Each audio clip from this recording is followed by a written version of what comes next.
47페이지 지난 시간에 타겟 태스크, 페다고지컬 태스크 잠깐만 상기하고 넘어가겠습니다. 타겟과 페다고지컬의 영역은 교수 요목이라고 생각하셔야 됩니다. 무엇을 가르칠 것인지에 대한 실러버스에 들어가는 내용적인 부분입니다. 그래서 타겟과 페다고지컬에 대한 구분은 진정성에 대한 측면으로 항상 기억하셔야 되겠습니다. 자, 여기 왜 이것을 설명하냐면은 지난 시간에 여러분들이 이 부분 있죠? Ultimate Pedagogical Task라고 하는 부분을 혼돈을 하는 것 같아서 다시 설명을 드리는 겁니다. 진정성이라고 하는 요소가 아주 일상의 언어 사용의 목적과 동일한 것이 타겟 태스크라고 보시면 되겠습니다. 이것은 요구 분석에 따라서 교실에서 실제 아이들이 갖춰야 되는 능력을 이렇게 갖춰주기 위한 과업적인 목표 해당 과업이라고 보시면 되겠습니다. 근데 문제는 이렇게 ultimate 이렇게 돼 있는 거 있죠? 아니면 climax라고 돼 있는 이런 것들은 여전히 페다고지컬적인 속성으로 보시면 됩니다. 모든 페다고지컬이건 타겟이건 태스크라고 하는 말이 있으면은 convey meaning, 의미를 전달하기 위한 목적이다, 미닝 중심이다 이렇게 보셔야 되고요. 다만 페다고지컬이라고 하는 단어가 들어가 있는 것에 대한 차이점은 학생들이 언어 발달 단계적으로 언어적인 요소에 대한 연습이나 생각이나 자각을 할 수 있는 기회를 제공하는 겁니다. 컴플렉시티가 좀 덜하다는 겁니다. 근데 간단하게 ultimate라고 하는 말이 들어간 것은 타겟 태스크적인 상황 안에서 페다고지컬적인 속성이 있는 과업을 얘기하는 겁니다. 다시 타겟 태스크라고 하는 상황은 뭡니까? 실제 언어 사용과 동일한 컨텍스트에서 페다고지컬적인 요소가 있는 것이기 때문에 언어적인 연습의 기회가 나름 주어지는 것이다 라고 보시면 되겠습니다. 가장 대표적으로 롤플레이 같은 것이라든가 드릴 형태의 엑서사이즈가 페다고지컬적인 속성이 있는 것인데, 기출에서 여러분들이 딱 이렇게 보시면 되겠습니다. Role playing in real life context라는 형태로 제시가 되었어요. 그런 것들이 Ultimate Pedagogical Task의 한 가장 대표적인 예시다 이렇게 보시면 되겠습니다. 아시겠습니까? 그래서 이것에 대한 구분을 확실하게 상기하고 넘어가도록 하겠습니다. 다음, 오늘 진도는 지난 시간에 여기 51페이지까지 했고요. Strategy Based Instruction은 굉장히 여러 번 나올 텐데, 여러분이 TVP를 보는 이유는 기입형을 잡기 위한 겁니다. 모든 서술형에 대한 부분은 A박스에서 나오는데 기본적인 개념만 이해하시면 되겠어요.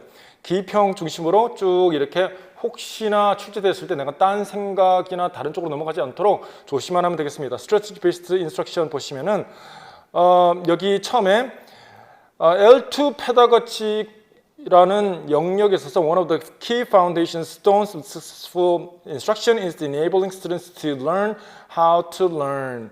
방법을 교실에서 어떻게 배울 수 있는 것인지에 대한 학습자의 전략 중심의 학습을 CLT의 하나의 특징으로 보시면 되겠습니다. 그래서 autonomous라고 하는 형용사가 보이죠?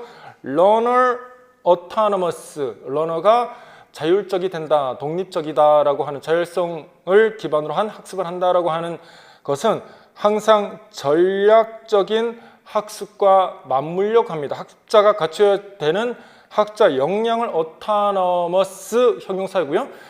명사는 autonomous, learner autonomy입니다. 여러 번 반복될 겁니다.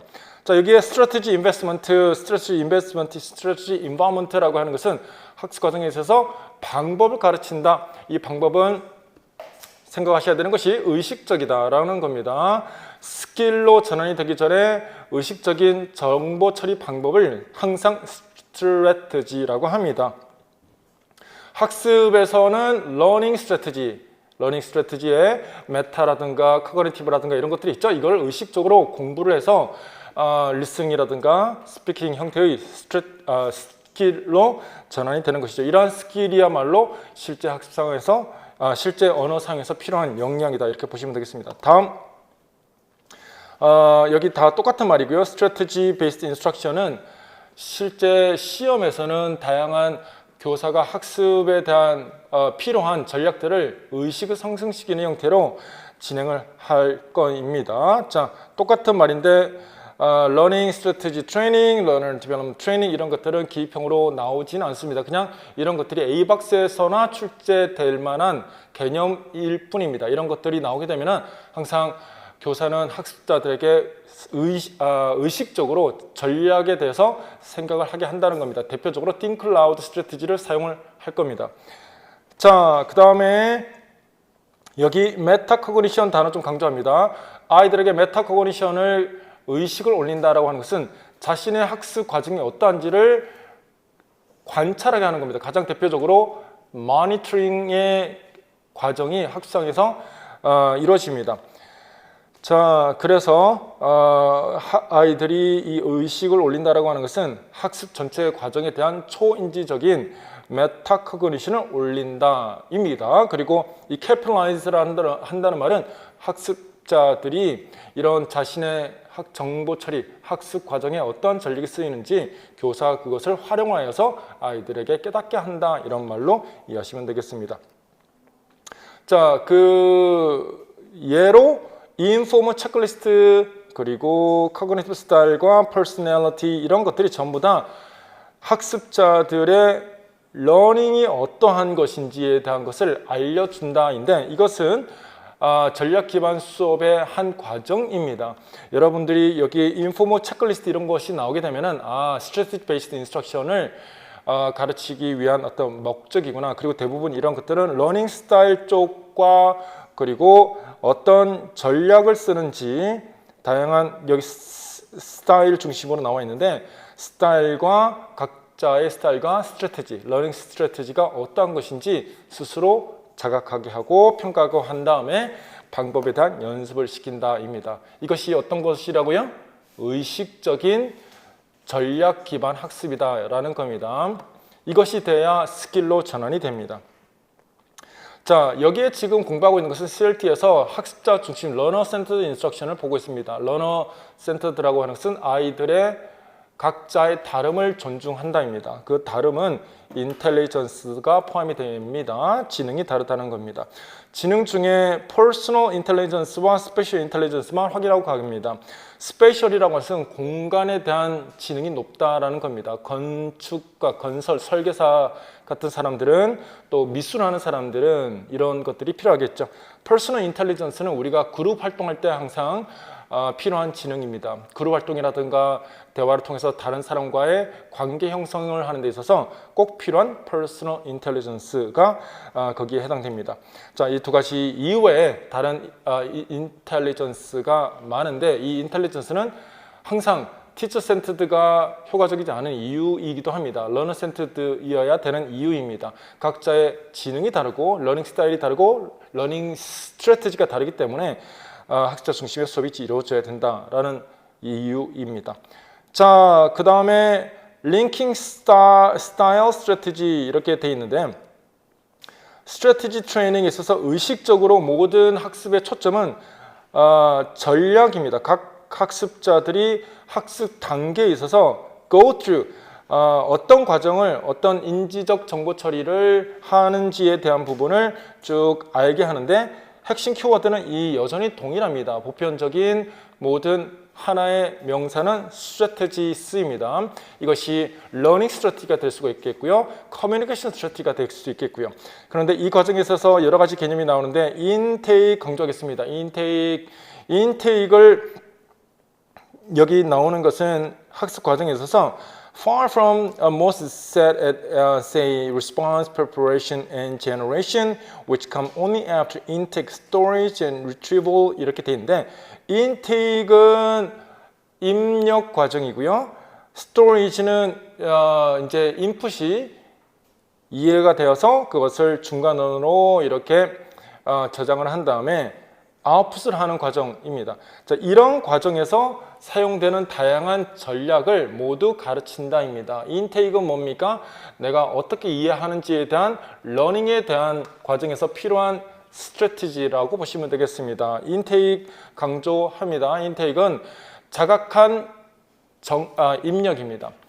자각한 입력입니다. Attended input을 인테이크라고 합니다. 이것은 여러분들이 노티싱이랑 그리고 뭐 이런 것들이랑 헷갈리는데 노티싱이라고 하는 것은 학습자가 자각하는 행위 그 자체를 이야기하는 겁니다. 이 인테이크는 내 머리 안에 있는 겁니다. 내 머리 안에. 이 인테이크가 여러분이 알고 있는 쉬운 단어로는 워킹 메모리와 동일합니다. 잠깐 3초에서 7초 정도로 기억할 수 있는 새로운 정보입니다. 자각한 정보입니다.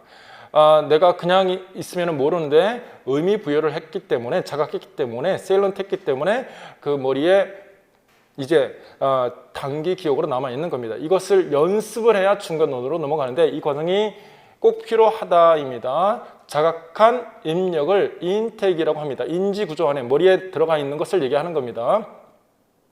이해만 했어. 그런데 의식적으로 정보 처리하지 않았습니다. 그건 뭡니까? 인테이크라고 하지 않습니다. 의식적으로 정보 처리한 것을 인테이크라고 합니다. 됐습니까? 인테이크 뭐라고요? 의식적으로 정보 처리한 것을 인테이크라고 합니다. 자, 이렇게 이제 넘어가는데 여기 subcategory 이렇게 돼 있는데 이런 remembering, monitoring, subcultural awareness 이런 것들이 전부 다 의식적인 학습의 전략적인 학습의 요소라고 보시면 되겠습니다. 여러분들이 기억하셔야 되는 것은 strategies입니다. 다음 넘어갑니다. 자, 이노베이션이 뭐고, 리스크 테이킹이 뭐고, 셀프 컨피던스가 무엇인지만 이해하면 되는데 이런 것들이 전부 다 어펙티브 도메인에 해당된다라는 거입니다. 어펙티브 도메인. compensating style that may working against the learner라고 되어 있는데 학습의 개인적인 차이에 있어서 학습 스타일이 이노베이션이 많고 리스크 테이킹을 하지 못하고 그 다음에 셀프 컨피던스가 없는 아이들은 유창성이 늘지 않습니다. 플루언트한 학습이 되지 않고요. 시간을 굉장히 오래 써서 조그만한 자신의 이해와 다른 것이 접하게 됐을 때 학습을 중단하는 사태가 발생합니다. 따라서 이노베이션을 낮추고 리스크 테이킹을 하게 하고 이런 것들은 정확한 언어 사용이 요구되지 않습니다. 여기 전부 다 보게 되면은 예를 들어서 humor, laughter, enjoyment 이런 거 있죠? 전부 다 계속 학습을 진행하게끔 하는 거입니다. 유창성 중심의 예를 들어서 brainstorming 같은 거 이런 것들은 언어에 대한 정확성이 요구되지 않습니다. 전부 다 인지적으로 성량을 얘기하는 겁니다. 이렇게 학습 스타일이 정확성과 불안감이 심한 아이들은 유창성 중심의 유창성을 길러줄 수 있는 활동을 하면 됩니다. 자, 여기 있죠? Use fluency exercise where errors are not corrected at that time 이렇게 돼 있는데 이런 것들을 외우시는 분이 계세요. 외울 필요 없습니다. 이게 어떤 활동이 필요하고 스킷이 필요하고 노래를 하고 그룹 페어워크 이렇게 하는 것들은 전부 다 유창성을 기를 수 있도록 하는 활동이다. 이렇게 보시면 되겠습니다. 자, 그 다음에 collaborative approach 이것도 마찬가지로 collaborative 자체가 기입형으로 나오기보다는 collaborative의 학습 형태가 나오면 나오겠죠. cooperative, collaborative 구분할 필요는 없습니다. collaborative는 근접 발달 영역이라고 하는 학습의 인간의 학습 철학적인 측면에서 나오는 단어고요.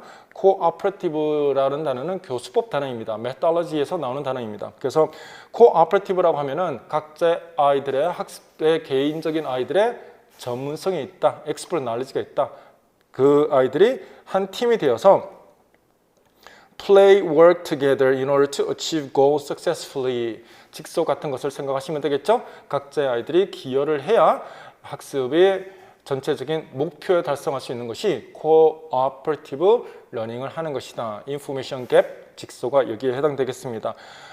CLT에서는 이런 것들이 굉장히 중요하게 되는 건데 문제는 그룹 형태로 무엇을 하느냐 형태로 문제를 쓰라고 하면은 A 박스에는 cooperative가 나오게 되고요. B 박스에는 정보를 각자 학자가 책임이 있는 책무성이 있는 형태의 그런 활동이 전개가 되겠습니다. collaborative라는 것은 혼자서는 못한다입니다. 됐습니까? 혼자서는 과합이 필요한 그 모든 지식과 역량을 가지고 있지 못합니다. 그런데 뭐가 있습니까? 아이들이 상호작용을 하게 되는 것이죠. Individual learning style, personal differences, possible over-reliance on the first language 이런 것들이 이제 그 극복해야 되는 대상인데 collaboration을 통하여서 아이들은 여기 하나만 강조하겠습니다. 의미 협상을 기회를 갖는다라는 건데, 의미 협상이라든가 미닝 중심의 대화를 통하여서 혼자서 할 수 있는 것보다 더 많은 것을 하게 된다라고 하는, 결국 이 GPD에 대한 학습을 설명을 하는 겁니다. 여기서는 뭘 설명하는 걸까요? 코오퍼레이티브건 콜래버레이티브건 동일하게 의사소통 중심의 교수법일 수밖에 없다라고 하는 교수 철학에 대한 이론적인 백그라운드를 이야기하는 겁니다. 더 이상도 더 이하도 아닙니다. 개별적으로 이렇게 출제되기보다는 왜 인터랙션이 필요하냐라고 하는 것이 오리올링글 메서드와 같이 대조적으로 놓고 봤을 때, 이런 코오퍼레이티브와 콜래버레이티브라고 하는 원칙에 들어갔을 때는 항상 인터랙션을 하게 하는 이유를 어떤 에비던스 형태로 출제되는 것만 아마 시험에서 출제를 할 수 있다라고 이렇게 말씀을 드리겠습니다. 자, 그 다음에 인터랙션을 이렇게 코오퍼레이티브건 콜래버레이티브건 하는 것은 전부 다 형태는 글로벌 페어워크이고요. 모든 언어는 어텐틱한 인풋과 어텐틱한 컨텍스트 안에서 언어 사용에 대한 노출이 이루어진다. 다시, 아이들은 입력의 형태는 인풋이 굉장히 어텐틱하다라고 하는 것입니다. 이 첫 번째과 두 번째 둘 다 어텐티시티 측면에서 볼 수 있습니다. 인풋이 어텐틱하다라고 하는 것은 신문이라든가 잡지라든가 일상의 언어 사용안에 진정성이 있는 것을 그대로 노출이 되는 형태로 학습이 되고요. 아이들이 말하는 것이 가짜로 하는 것이 아니라 진짜 의사소통을 한다라는 겁니다. Authentic Language Use라고 할 수 있어요. 이런 것들이 Meaningful Communication이 형태이다, 제뉴인하다라고 하는 것으로 볼 수 있겠습니다. 여러분 질문합니다. 이러한 Language Use가 제뉴인하다라고 하는 것은 뭐 때문입니까? 언어 사용에 있어서 목적성, 과업적인 요소가 있기 때문에 그러한 겁니다. 됐습니까? 자, 그래서 여기 또 perform class task to prepare for students language use beyond classroom. 여기 task라고 하는 말은 앞에 형용사가 하나 붙으면 되었죠. real world task 혹은 target task라고 하는 말이 들어가면 좋습니다. 이 단어는 기출에 그대로 사용되었습니다. 여기는 자, task that rehearsal of the task that people do in the real world. 실제 일상에서 하는 과업의 어떤 성격을 갖고 있는 과업을 한번 리허설 해보기, 혹은 task that prepares students for actual language use, 실제로 할 수 있는 것들, 돕기 위한 것들이다라고 하는 것들인데, 전체적으로 과학적인 속성이 있기 때문에 이렇게 실제로 제뉴인한 진짜 의사소통을 하게 된다입니다. 이 부분은 CLT의 근본 적인 이론적인 틀을 얘기하는 것이죠. 언어를 학습의 대상이 아니라 의사소통의 수단이 된다라고 하는 모든 이유가 과학 때문이다라고 보시면 되겠습니다. 여기 밑에 나오는 것도 라이팅도 어텐틱한 라이팅을 한다입니다. 라이팅의 목적이 지식을 증명하기 위한 것이, 디스플레이하기 위한 것이 아니라 무효 어디언스가 있다라고 하는 말은 글쓰기 이유가 의사소통의 목적에 있다라는 겁니다. 이거 알고 계셔야 되겠습니다. 이게 전부 다 어떤 키워드는 어텐티시티입니다. 내가 글쓰기를 할 때 진짜 독자에게 글쓰기를 하는 목적은 디스플레이 라이팅을 하는 것이 아니라 리얼 라이팅을 한다라고 하는 것인데, 이것도 역시 어텐틱한 측면에서 글쓰기를 구분할 수 있습니다. 다음 넘어갑니다. Whole Language Education, 이 부분은 좀 조심하셔야 되겠습니다. 이 5판으로 넘어가면서 단어가 약간씩 바뀌고요, 개념이 약간씩 바뀌어 있습니다. Whole Language를 보시게 되면은 언어를 나누지 않는다입니다. Not some of the many dissectable, 이렇게 discrete라고 하는 데 있는 부분은 언어를 쪼갤 수 없다라고 하는 입장이고요. Integrate for skill이라고 되어 있습니다. 근데 여기 Whole Language Education은 가장 머티리얼 자체의 특징이 뚜렷합니다. 문학적 자료를 사용합니다. 문학 자료 기반의 사용을 통하여 문학에서 실제 언어로 보여줄 수 있다라고 하는 특징, 그리고 가르치는 데 있어서 발음업이 아니라 탑다운적인 접근을 한다라고 하는 큰 특징이 있습니다. 이것은 Whole Language라는 것은 교수법이 아니라 CLT가 근간으로 하는 프린시플 중에 하나입니다. 그렇게 보시면 되겠어요. 자, 여기는 참고로 그냥 언급만 하고 넘어가겠습니다. 우리가 모국어를 학습할 때는 전체를 먼저 학습하지 부분을 학습하지 않는다라고 하는 거, 이거는 참조로 그냥 이렇게 짚고 넘어갑니다. 그러니까 학습의 형태가 여기 우리가 하는 것처럼 발음업적인 언어 데이터를 가지고 학습하는 것이 아니라 전체를 학습한다는 것이죠. 여기 그러면 전체라는 것은 어떤 겁니까? 아이들은 뭘 먼저 자각할까요? 엄마의 어떤 여러 가지 언어를 이렇게 엄마가 들려주는 입력을 어떻게 자각할까요? 주어, 동사, 목적어로 하는 것이 아니라 의미를 깨닫는 것이죠. 그 액센트를 먼저 보는 것이죠. 세그멘트를 먼저 깨닫는 것이 아니라 수프라 세그멘트를 먼저 보는 겁니다. 전체 의미를 먼저 깨닫는 겁니다. 상황을 깨닫는 겁니다. 그러니까 엄마가 뭐 이렇게 하게 되면은 그 액센트가 화가 났구나라는 것이지, 뭐 이렇게 그 주어가 뭐였고 동사가 뭐였고 명령문이 있고 이런 것들을 깨닫지 않는다는 겁니다. 전체를 깨닫는다는 거예요. 전체에서 부분으로 가지 부분에서 전체로 가지 않는다라고 하는 거 추가적으로 그냥 이제 말씀을 드립니다. 여기 그 다음에 그래서 전체에서 부분으로 간다라고 하는 측면에서 여기 지금 하는 것들은 원칙들입니다. Whole language education is perspective anchored in vision of equitable, democratic, diverse society. Part of the job as a teacher is to empower our learner to seize agency and master whole social, political, economic forces that might otherwise constrain them. 여기에서 지금 5판으로 넘어가면서 저는 별로 좋아하지는 않습니다. 사실 이 에이전시라는 단어가 수십 번 나옵니다. 뭐 있을만 하면 나올 텐데 여러분들은 별로 이렇게 시험에 있어서 그냥 잊어도 뭐 괜찮습니다.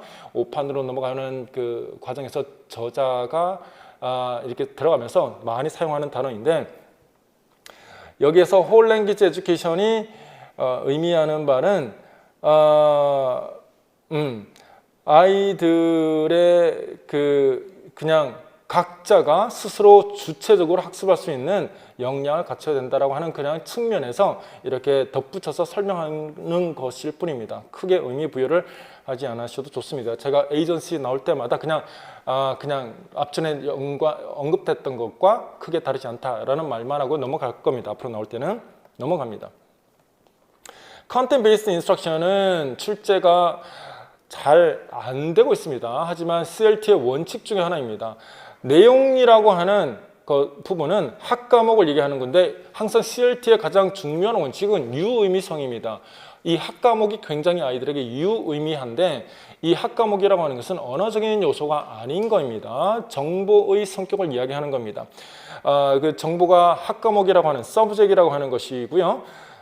그러한 것이 굉장히 아이들에게 meaningful하다, relevant하다. 그렇기 때문에 이런 모든 과목들은 아이들의 니즈에 기초하여서 제공이 된다입니다. 여러분, 페다고지크 태스크는 뭐에 기초하여서 교수 요목으로 이제 마련됩니까? 니즈에 의해서. 컨텐트는 뭐에 의해서 이루어집니까? 니즈에 의해서. 자, 아이들이 배워야 되는 것이고, concurrent study of the language and subject matter. 이 concurrent라고 하는 말이 나오면은 원래로 구분할 때는 sheltered라고 합니다. 죄송합니다. 그 에젝트라고 합니다. 에젝트라고 하는 CLT의 그 content based instruction의 한 형태인데, 언어를 담당하는 선생님과 그러니까 그 ESL에 대한 전문성이 있는 분과 subject matter 그 학과목에 대한 전문성이 있는 분이 두 분이 동시에 지도를 하는 형태의 수업입니다. 여러분, 이런 것들은 알 필요는 없습니다. 자, 넘어갑니다. Interesting motivation이 있는 이유는 다시 말씀드립니다. subject이기 때문에 그러한 겁니다. subject이 아이들에게 굉장히 니즈를 반영하는 형태이다라고 하는 것만 아시면 되겠습니다. 여기도 똑같은 말이에요. 아이들의 interest와 relevance가 있다라고 하는 것은 convey information content, 여기에 좀 중요하죠. content, informational content, 정보에 대한 전달이라는 것은 아이들이 알아야 되는 지구과학, 생명, biology 이런 것들을 아이들에게 가르치는데 외국어를 통하여 정보를 전달이 된다라는 겁니다. 추가적으로 외국어로 전달이 되는 정보 중심의 전달이기 때문에 transactional language use를 기반으로 하는 수업이 content based instruction이다라는 겁니다. 자, 다시 한번 정리하고 넘어갈게요. 여기 concurrently acquire linguistic ability인데 이것이 부수적이에요. 주된 목적은 학습의 목적은 학과목 학습이고요. 그 부수적인 목적이 따라오는 것이 linguistic ability, 그 외국어의 역량이 되는 겁니다. 수학 수업을 영어로 듣는 거예요. 수학을 배우다 보면은 영어가 저절로 늡니다. 자, 그 다음, 후배 강의하시는, 그 AP 강의하시는 후배 강사가 있습니다. 그 친구는 영어로 수업을 합니다. 문학, 그리고 경제학을 영어로 수업을 하는데 딱 이 경우라고 보시면 되겠습니다. 아이들에게 굉장히 유의미한 배워야 되는 내용을 영어로 가르치고 있는 거겠죠. 자, 방금 말씀드렸던 에센트 모델은 선생님이 유일하게 두 분입니다.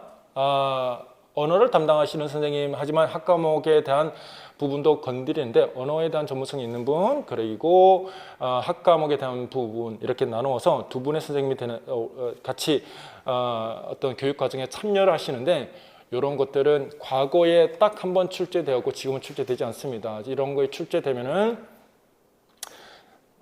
제가 출제 안 된다라고 하는 것은 구분이 딱 하나입니다. 지식 기반이냐 데이터 기반이냐인데 지금은 완벽하게 100%가 아니라 120% 데이터 기반입니다. 그러니까 내가 알고 있는 거 가지고 지식의 논리로 자꾸 외우려고 하는 것들이 사실 시간 낭비입니다. 그러니까 제가 강의 때 이렇게 그냥 이런 거다라고 하는 것은 그냥 넘어가셔도 좋습니다. 혀를 씹었습니다. 에너지를 아끼세요. 에너지를 아끼세요. emergent, sheltered 이런 것도 다 필요 없습니다. 우리 교육 과정이 emergent이 목표가 아닙니다. sheltered 마찬가지로 이런 과정에서 그냥 참조로만 하시기 바랍니다. bilingual 마찬가지입니다. 참조로만 하시고 넘어갑니다.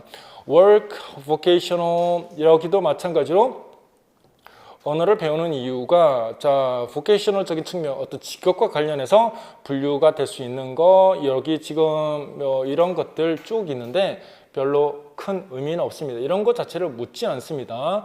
그냥 컨텐트 베이스 인스트럭션이 적용되는 다양한 티칭 환경과 언어를 배우는 영어를 배우는 목적에 따라서 뭐 specific purpose와 뭐 academic purpose 이렇게 나눌 수 있다인데 상관없습니다.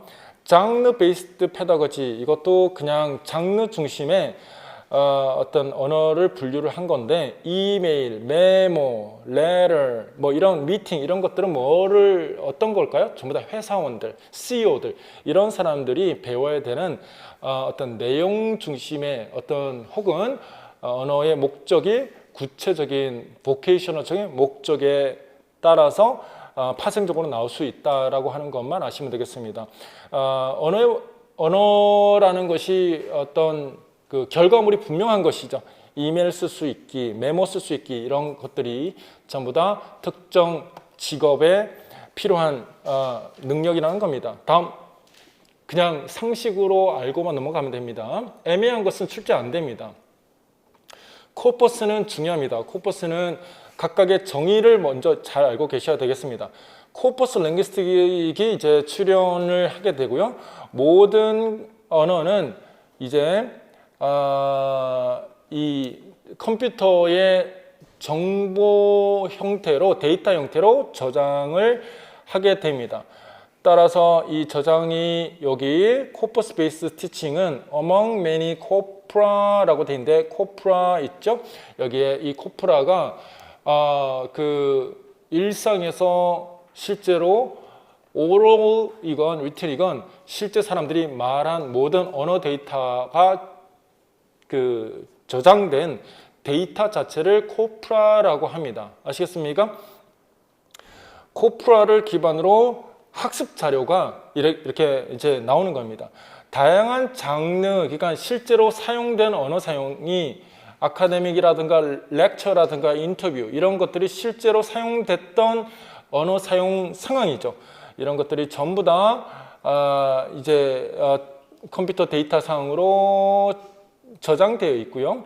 그렇기 때문에 자 hundreds, millions incidence of the word, 여기 이 단어도 incidence of the word, 여기도 실제 기출에서 사용된 유사한 언어였습니다. 그러니까 이 실제 instance라고 하는 거니까 뭐일까요? authentic language 유수에 노출이 가능해진다입니다. 그리고 모든 실제 그 단어가 어떤 상황에서 어떤 컨텍스트에서 사용되는지 보여준다라는 것이 특징입니다.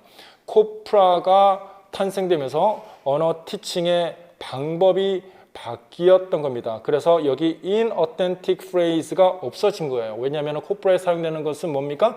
가짜로 가상으로 만든 것이 아니라 실제 사람들이 쓴 것이기 때문에 인벤트 했다라는 것이 아닙니다. 옛날에 그러면 뭡니까? 문법적으로는 맞으나 사람들이 사용하지 않는 표현이 너무 많죠. 우리나라 교과서가 그 대표적인 미안하지만 국정교과서에 그런 꽤나 많습니다. 미국 사람들은 쓰지 않는 표현들이 많고요. 잘못 가리키는 표현도 많습니다. 그냥 예를 들어서 under the weather 이런 것들도 아이들이 막 사용하는 기분이 안 좋아 보인다. 기분이 안 좋아 보이는 거 아닙니다. 몸이 아픈 거예요. 이런 어쨌든 뭐 잔잔한 예들이 실제 원어민들이 사용하는 상황과 다르다든가 아니면은 잘 사용하지 않는 것들이 있죠. 이런 것들이 교과서에 막 나오는데 그것에 대한 해결이 뭐가 해준다? 코퍼스 인폼드 리서치가 해결을 해준다. 코퍼스가 무엇이다라고 하는 거 알고 계시면 되겠습니다. 자, 그 중에 가장 중요한 것은 이 콜로케이션 강조합니다. 한 단어, 모든 단어는 문법적인 속성을 가지고 있습니다. 다시 말씀드리겠습니다. 모든 단어는 문법적인 속성이 그 안에 포함이 되어 있습니다. 자, 그래서 그 단어가 어떤 단어와 함께 오는지 보여줄 수 있는 것이 그 형태가 콜로케이션이고요. 모든 코퍼스 중심 수업은 콜로케이션 중심으로 이루어집니다. 그리고 하나 더 강조합니다. 레지스터, 스타일, 버라이티 이런 것들도 같이 보여줄 수 있다인데 레지스터는 실제 상황에서 사회 문화 맥락에서 그 단어가 어떻게 적절하게 사용이 되는지를 보여주는 것이죠. 레지스터는 리튼과 스포큰의 구분이 가장 일단 중요합니다. 두 번째는 포멀리티. 어떤 얼마나 상황에 따라서 그 단어가 적절한지에 대한 여부를 포멀리티 측면에서 따질 수 있는 이런 모든 것들이 레지스터입니다. 그것도 뭐가 보여준다고요? 코퍼스가 보여준다는 겁니다. 다 넘어갑니다. 자, 렉시컬 어프로치 됐고요. 자, 이런 교수법이 기반이 되어서 이제 하는 것이 전부 다 렉시컬 어프로치이고요. 가장 초점에 아이들의 의식을 올리려고 하는 것이 뭐라고요? 콜로케이션스입니다. 기입형으로 나왔을 때는 상황이 뭐가 막 튀어나올 거예요. 뭐뭐를 중심으로 내가 수업 준비를 했다는데 컴퓨터에 저장된 실생활에 사용된 사람들의 원어민들이 했던 말을 다 저장해놨어. 그거를 바탕으로 뭐뭐를 이렇게 뽑았는데 그게 정체가 뭐다? 콘코던스이다. 콘코던스를 기반으로 아이들에게 가르치려고 하는 모든 것들은 단어의 덩어리들, 청크들이라고 하면은 괄호에 뭐가 있건 간에 그거는 콜로케이션이 답이 되게 됩니다. 다음 넘어가겠습니다. 이게 콜로케이션에 대한 사례들이에요. 단어 하나가 아니라 do my homework 이렇게 하는 것이죠. make my homework, take my homework가 아니라 do my homework 이렇게 되는 것이 콜로케이션의 형태이다라고 보시면 되겠어요. 자, 여기까지가 이제 끝입니다. 3장 끝입니다. 4장 티칭 바이 프린시플에서 다시 계속 강의하겠습니다. 여기까지 하겠습니다.